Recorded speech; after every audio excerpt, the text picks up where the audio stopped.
Welcome to Mesh Around Find Out. It's how we use DBT Mesh to enable our business teams to contribute with any skill level. If I look a little uncomfortable, that's because I have not worn a collared shirt since last Coalesce. I'm usually in a t-shirt and pajama pants because we work remotely from home. Let's get going. So my name is Brad Cronkrite. I work on the analytics engineering team at Mercury Insurance Company. We're a California-based property and casualty insurance carrier. As of 2 weeks ago, I've been at Mercury for 26 years, which means if you were born after September of 1999, I've been working there your whole life.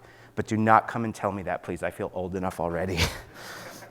So I spent the first 20 years in various IT roles across most of our core systems, including 5 years on our enterprise business intelligence team, where I really fell in love with data, and then eventually joining our analytics engineering team. So again, thanks for being here on the last day of the conference, late in the conference. Appreciate you all sticking around for this. This is my third time attending, but my first time getting to present here at Coalesce. So I'm going to talk to you about DBT Mesh today, and hopefully you'll find it useful either now or in the future as your teams grow. DBT Mesh is an architectural approach that enables modular and scalable development across multiple DBT projects. It allows you to create models in individual projects and then reference those across your other DBT projects. Here are the key benefits to DBT Mesh. By splitting your DBT work into separate projects along organizational lines or functional areas, it helps you break your DAGs down into smaller sizes while promoting reuse of your models.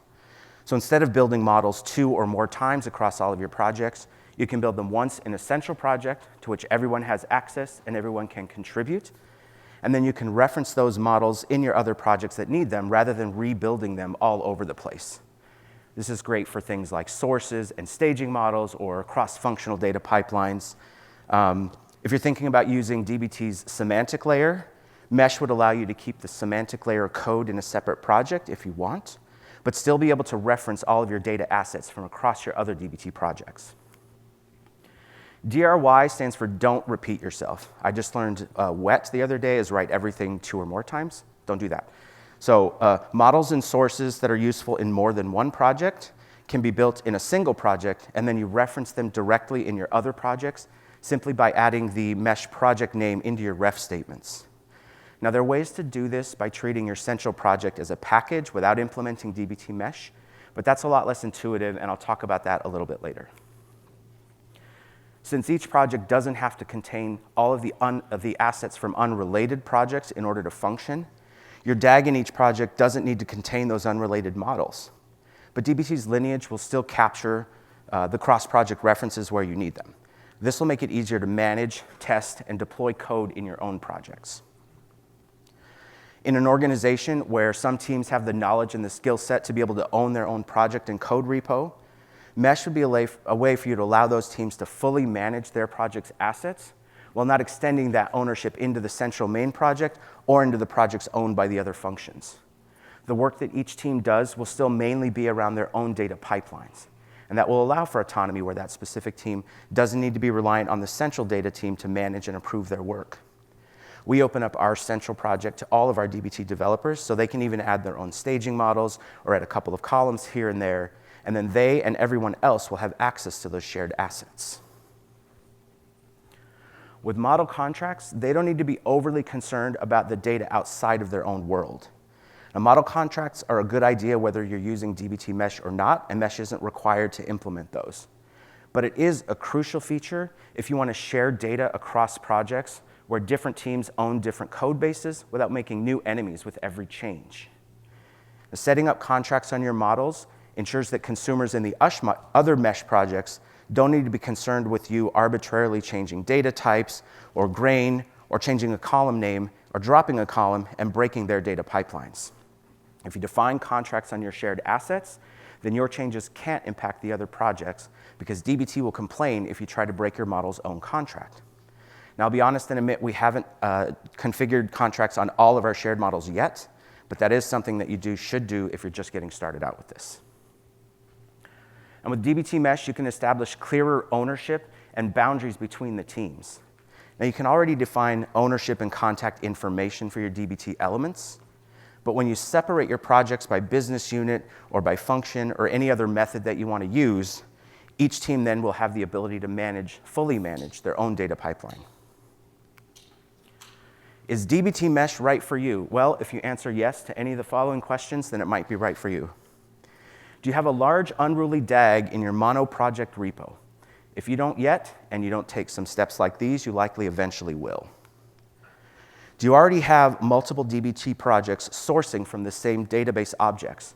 So are you creating staging models on top of the same source objects in every project? That's inefficient and becomes a nightmare to maintain. Do you have a growing analytics engineering team, or do you have plans to grow?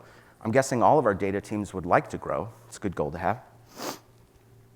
Are your developers aligned organizationally with different business functions?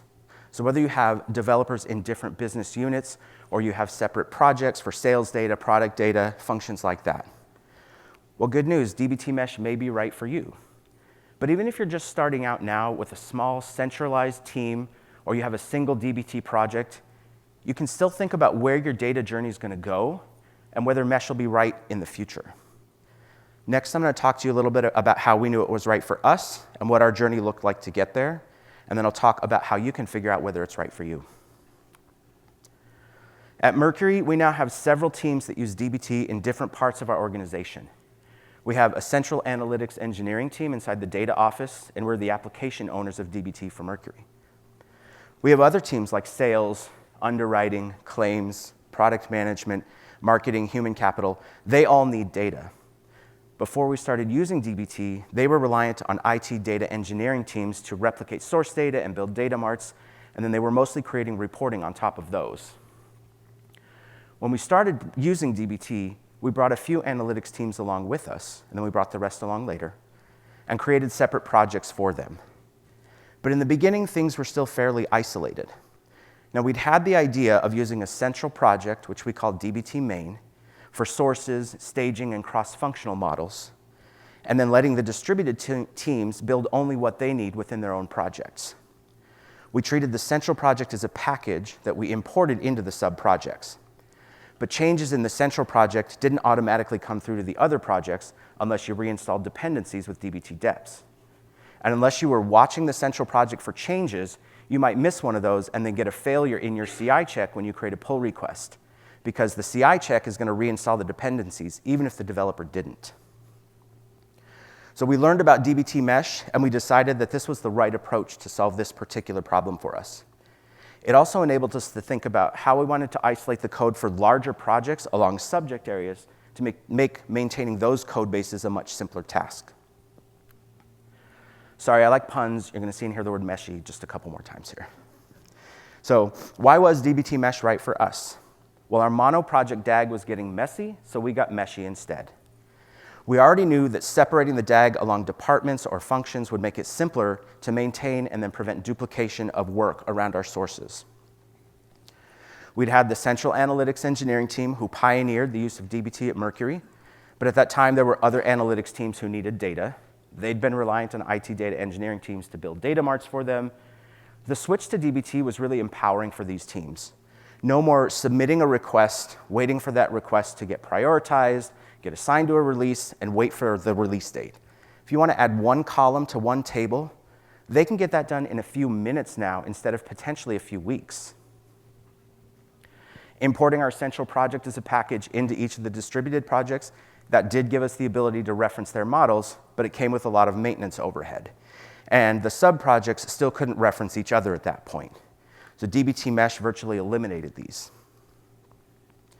At the time we considered switching to Mesh, we had 3 distributed teams who were already building data pipelines in DBT, and there were more into which we wanted to expand. So switching those projects to DBT Mesh meant that we could declutter their DAGs, and then they could start reaping the benefits of cross-project referencing common models in a simpler way. And with last year's introduction of bidirectional mesh support, you can now even have models in Project A that depend on models in Project B, and other models in Project B that depend on other models in Project A. So this allows teams to still manage their own work, but also reuse some of the work that other teams are doing. DBT handles the dependencies automatically, so as long as you're not creating a circular reference, then you're good. We recognize the benefits of having a central shared project, keeping your DAG smaller, not repeating yourselves, Ease of use, faster onboarding, that list, it goes on and on. So we split our projects by business unit and then also added some specific business functions later. This also enabled us to schedule jobs based on actual dependencies, not just when the central project is done running for the day, then you can start the other ones. Here's how we got there. DBT has lots of resources to help you figure out how to do this. There's the product documentation in the learning portal. It's a very helpful Slack community, and I'd like to shout out to the countless community members doing really great work out there. You can talk to your DBT reps or come to Coalesce. You're here, so you've already taken your first step. There's no one right way to do this, and you'll know your company and your teams the best. So look into whether it makes sense to have a central project that all the others are connected to, or whether you need some projects to be able to reference each other bidirectionally, which DBT Mesh can handle for you. Do you want every project to be able to reference every other project? Well, I might not recommend it, but again, you'll know what works best for you. This part should be fairly obvious, but if you think through where you are now and how your enterprise will grow and scale, putting a plan together, it'll help keep you focused and make that achievable. Once you assess your current state, then you'll have an idea of how large the effort is. Now, if you're just getting started or you have a fairly small project set up right now, this might be a relatively quick change you can implement to set yourself up for the future. And if you're already very far along a separate and isolated setup, a plan will help you size the effort and then break that into manageable pieces. There are tools to help you get started out there. DBT's Learning Portal has a course on Mesh to help kickstart your journey. The folks at DBT Labs created the amazing DBT Meshify package. So if you're in a situation like we were with multiple separate projects already, this package has a lot of utilities to do the legwork for you. Do the legwork for you to mesh them together. You don't have to go into each project and manually change your model references and add your contracts to your models. At Coalesce 2023, Grace Goheen, Dave Connors, and Nicholas Yeager, they gave an amazing presentation talking about that package. You can look that one up on YouTube. Is there a secret third tool that I didn't mention, or did I just desperately need to put another bullet point under tools to make the slide balanced? Who's to say? I mean, the important thing here is that there are tools and resources out there to help you. So using the information like what I've just shared with you, at Mercury, we all now collaborate across our DBT multiverse. We have a main central project where all of our sources and staging models get created. Many cross-functional data models also live there. The central analytics engineering team, we design the overall architecture, we define and socialize the best practices, and we conduct pull request reviews for the main project and for most of the sub-projects. And then we'll also handle larger or multi-subject data projects. For each business unit that wants to create their own data pipelines, we create a mesh project for them. Now, for teams that are newer to DBT, require more guidance, or just don't want the responsibilities that come with outright ownership, the central team will still manage, review, and approve their pull requests, approve and merge their pull requests. But teams that understand DBT, data, our best practices and standards, they want more control. They can have their own reviewers and approvers who manage their meshed project autonomously. They handle the day-to-day, and then they can reach out to the central analytics team with more complicated questions or advanced topics. Have you seen this weird error before? It's a really great feeling when we know how to help these teams. It's a little humbling when we don't. We recently had a request from our human capital department to create reporting for leadership using employee data. But not just anyone should have access to employee data. Salaries, home addresses, age, performance reviews, disciplinary actions, other sensitive data like that. So we created a separate DBT project for them that sources this privileged information from an isolated database. Now that database is on the same Redshift cluster as our central DBT projects, so the team can mesh in sources from main while still restricting who has access to see the data in the employee data or even see the code for that project. They can then join the sensitive data with the more benign common data to create useful reporting for their leadership. Being in a heavily regulated industry like insurance, we really have to be mindful about how we protect our customer data. At any company, it's especially important to be able to protect the customer's personally identifiable information, or PII. In our mesh projects, we can tag PII assets down to the column level and then reference those tags in other mesh projects. Now we can dynamically hash, replace, or remove PII from the project's data output, so users who shouldn't see that data, they won't be able to. And since DBT tagging integrates well with some data catalog tools and databases, we can have DBT be the place where PII gets defined and tagged, and then push those tags closer to where the data and the metadata actually live. Pretty much our only requirement for a team to get started using DBT is you have to know SQL. With DBT's online fundamentals and other training courses, we have resources to teach our developers the basics of using DBT. And DBT Labs also has teachers available for training and onboarding. We are flexible. If you want to use DBT Studio, use that. That's what I'm personally using most of the time. If you want to use if you want to use Cloud CLI in VS Code, do that. You want to use Core, do that. If you want to create your own Python application that interfaces directly with the DBT API to get the work done, yeah, please don't do that. But we do try to meet our developers where they're comfortable. The Central Analytics Engineering team conducts enablement sessions. So we started by socializing our standards and best practices. For teams newer to our DBT projects, we'll go over how to use DBT, our best practices, how and when to reference objects across mesh projects, how to create a pull request, and then what to expect during the PR review process. This connection with our users fosters an environment built on trust, and it lets us share knowledge and learn from each other. And that does go in both directions. Our central team learns from our distributed teams as well. Having said that, do yourselves a favor. Create and publish standards as soon as you possibly can. You'll thank yourself later when you can direct user pushback to the standards instead of having to answer to it personally. So now we have multiple teams, each developing in their own projects, as well as our central main project. We're using different IDEs, and everybody on all teams everywhere always codes with the same standards and best practices, right? Of course not. Now, you don't know this about me, but I'm pretty particular about things. I get really picky about how my SQL looks. But not everyone is like me, and unfortunately, SQL doesn't have to look pretty to be functional. But when I'm reviewing someone else's code and their style choices are making my eye twitch, anyone can relate to that?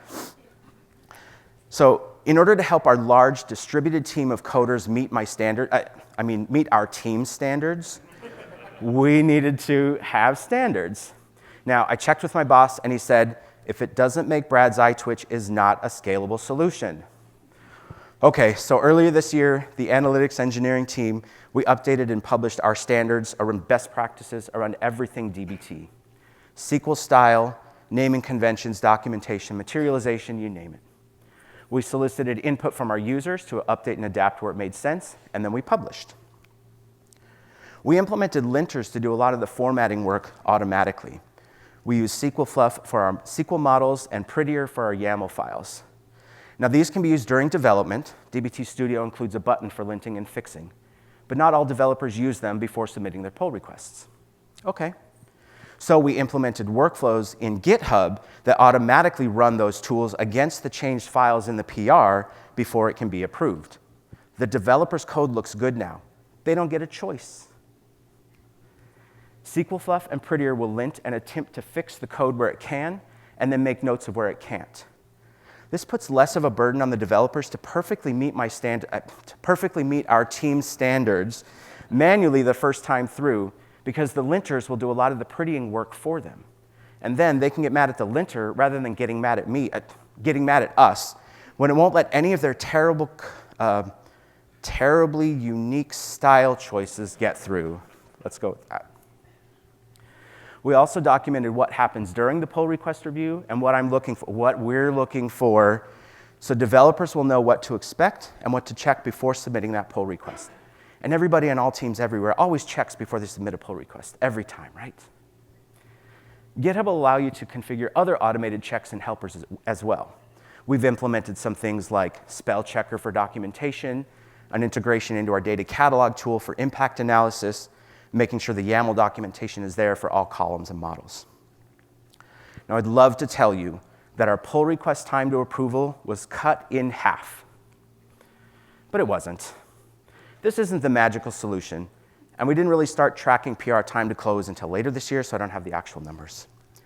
But anecdotally, we do spend less time finding standards and best practice issues because we don't start reviewing the pull request until all of those CI checks have passed, and the standards that we can force onto our developers' code have been met. And since I personally wrote the bulk of our SQL style guidelines, which are now forced onto the code by the CI checks, I bet my eye twitching has dropped by at least that much. So now you know how we did it at Mercury, and I hope you have a better idea of whether this is something that you want to do. Here's what you can take back with you to get started. Find your pain points.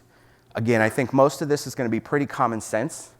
If your pain points lined up with what I talked about earlier, then this is probably the right path for you. Figure out what pain points you have that align with large DAG, unclear ownership, duplicate work, things like that. Now, if you aren't experiencing those, you're likely already on dbt mesh, or maybe you're just getting started out. And if you are just getting started out, you're going to want to keep these things in mind as your teams grow and your dbt project scales up. You might already have some of the prerequisite stuff in place, like separate projects, best practices and standards, model contracts. So identify your gaps and then put together a plan on how to get there. As I said before, it's not the magic solution, and even if you're having these pain points, there are still a couple of limitations to dbt mesh. You'll need to be on an enterprise cloud account to use dbt mesh. Now, you can still develop locally using core in your mesh projects, but those cross-project references will need to run on an enterprise cloud account. And with mesh, you still have to define your macros, your seeds, and your package dependencies independently in each project, so there'll still be a little bit of duplication of code. But you can set up your linters and your other CI checks in your central projects repo and then call them from the other repos. So those configurations don't need to be manually kept in sync everywhere. Use the information and the tools that are available to help you out and get started with your assessment now. These are a few of the resources that'll be helpful in getting you started. I'm not on any of the socials. My career at Mercury is older than LinkedIn itself, so I've never felt the need to join there. But I do frequent the dbt Slack, and as I mentioned earlier, that's a great resource to connect with your peers and to find some help. If you'd like to know about me, more about me personally and my data journey, I was a guest on episode 25 of Balaji's great dbt podcast, Data Career Transformations. That's out there on YouTube, Spotify, places like that. Full disclosure here, there are a lot of people smarter than me at Mercury and have moved on from Mercury who actually did most of this work and set things up, and I'm a little bit of the messenger here today. But if we have any questions, I can try and answer some. Thank you. Do we have a mic?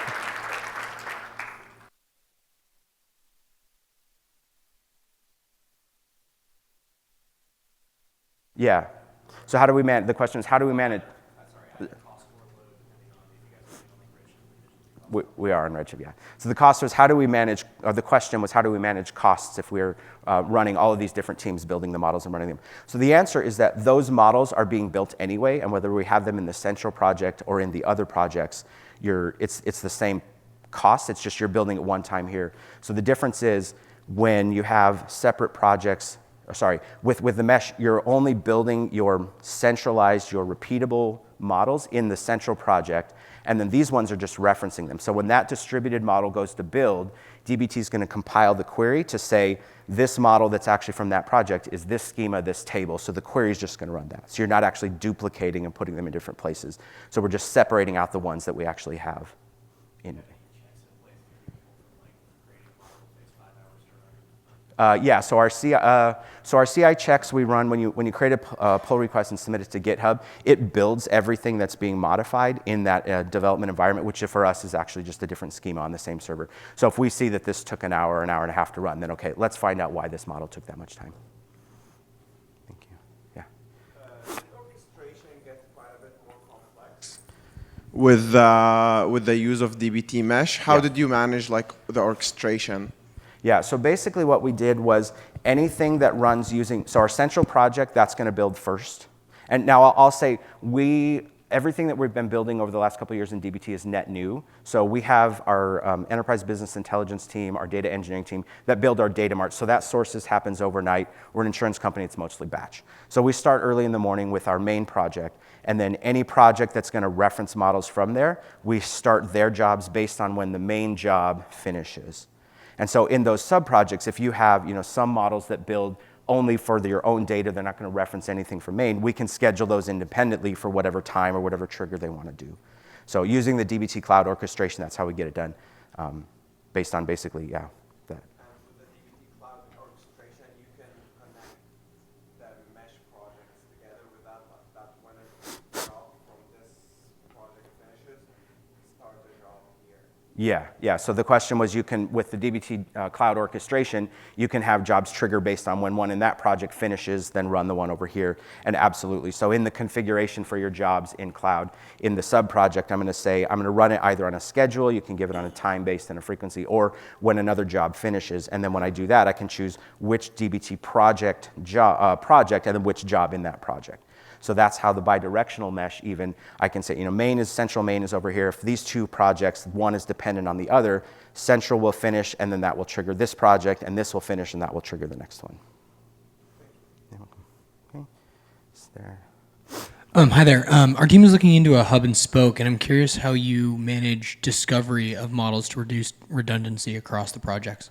Yeah, that's a good question. We have, there's the DBT catalog that will have that for you. We also use Atlin as our data catalog, so we have a little bit of discoverability available for developers. It's also a little bit on the PR reviewers to know, hey, you're building something, and I know that this is over here. When we have the business teams running their own repos, they're smaller teams, at least at this point, so that institutional knowledge is there, and the likelihood of that coming up is less. So there's a few checks in place. There may be some things where we're duplicating effort, but for the most part, we do like the broad strokes. I think there's one there, and then... I have two questions. The first one is how do you manage the CI/CD across the cross projects? And the second question is if when moving from a mono project to multiple project, right now the mono project is in production and there is continuous development going on in it. Separating it, how to keep the repos in sync for that? Was there any strategy that you followed for it?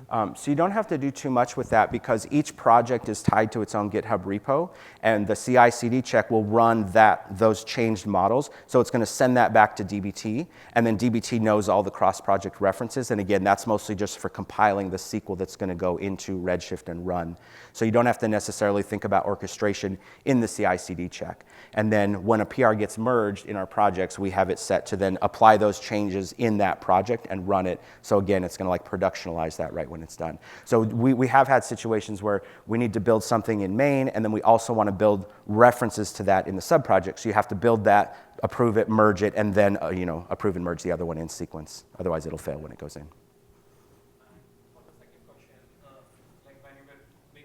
When you were breaking the mono project into multiple projects, how did you work on keeping the code consistent for the developers at that time? Yeah. To avoid the rework. Yeah, so the short answer is we didn't at first. So we have some repos that don't quite meet the current standards. And then as we add new ones, we sort of bring them up to. One of the things we do to mitigate the impact that could have is if you're working on a model and it's got a really lot of bad formatting, it's not meeting our best practices, but you're adding 2 columns, I'm not going to make you fix the entire model or the YAML file before we'll approve that. So we can call it out and bring it up, and eventually we'll have to do some sort of identifying where everything's broken or not consistent, and let's go back and fix those. But so it's just it's like a human process there to make sure that we're not impacting their ability to do work when they're not the ones who messed it up in the first place. I think we had over here. So quick question. I really like the concept of the common project that you have. The question that I have, especially when you talk about sources, typically that project can become really big. And have you seen that, and how do you handle it? Because I've seen a place where we had over 2,000 sources, more or less. Yeah, it is big, and the things you can do is organization of your DBT project. We keep it fairly logical. So, in your DBT project, you've got your Marts folder and your staging folder. In staging, what we do is if you're going to reference a table or view from a schema, it goes in a folder with that schema name. And then the model is named, stage underscore and the model name. So you keep it consistent with that. There are a lot of them, but again, you're keeping in that folder. The other thing we've done is there's an issue with this, but for most of our staging models that are just pulled from source, we materialize them as views, and then we don't rebuild views until you have a PR request that merges and changes the view. Now, the one problem we recently came across is that that's not then testing those views, because they don't test unless you build. But it's a way to keep costs down and at least the project running in a more reasonable time frame. Yeah, there's one there. Yeah, he's had his hand up for a little bit. Let's go. Yeah, here. I'm sorry, which one? Right here, and then we can go. questions over here. Thank you. Have you had the need to use another orchestrator other than the one included in cloud? Right. Not yet. We do have Dagster available. Our data science team is using that a little bit, and we're looking into that because that's a really good point. We don't necessarily, in your distributed project, you don't necessarily need to wait for the entire central project to build. You need 4 models, and those may be somewhere in the beginning. So using something like Dagster to go more dependency-based is a goal that we have. But right now, I mean, again, you can run it with just the DBT orchestration. You're waiting a little longer than you need to in specific cases, but that's like a good starting point. Yeah, I think there's one more item. I don't know, are we at time? Can we take another question? Okay, yeah, sorry, one more. Do you have any projects running Fusion? And if so, how did you kind of deal with the compatibility? And if not, what's your plan? Yeah, good question. No, we're not on Fusion yet. The main thing for us, so the Fusion, what I learned just yesterday, is it doesn't handle Python models yet, and it doesn't handle model contracts, and we have some model contracts in place. Once they get that sorted, we'll go with Fusion. We do have a project right now that doesn't have model contracts in there, one of the sub-projects, so we may pilot it out with that and get started. But it's definitely our goal, like we want to get onto Fusion, that everything, the state-aware orchestration, the context, while you're developing, that all looks great.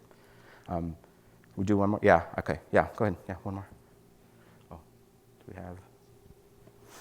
So I really liked what you mentioned about the setting standards and best practices. So like, what advice do you have if someone is getting started creating the project and like it's going to be big, but like where do you go look out for those best practices and implement those? Yeah. A couple of things I would say, if you have projects already and you're seeing things as a code reviewer, like, I don't like this is not great, this is confusing, you can start there. Like, let's put together our pain points as reviewers. What do we want to standardize on? You can do not equal to, a couple different ways. You can do coalesce or is null or not null different ways. So come up with those things and then just decide as a group, as a team. You have to have the authority to say, we're going to create the standards, and then you decide to sort of as a group go through. And then the next thing you can do is look at where are there options for, there's different ways to do this in SQL, there's different ways to do this in DBT, and decide as a team. And your goal really is going to be ease of reading and like consistency. So whether it's the best option or not, if everybody is doing exclamation equal to and not greater than less than, then you know right away, here's the code, and it's the same thing. If you're doing case statements, you're doing is null, whatever, make it consistent, and then that makes it easier for the next person who comes in and needs to get onboarded and learn. Okay, so I think we're at time. I'll stick around if anyone else has any other questions. But again, thank you. I appreciate you sticking around last day of the conference. Thank you.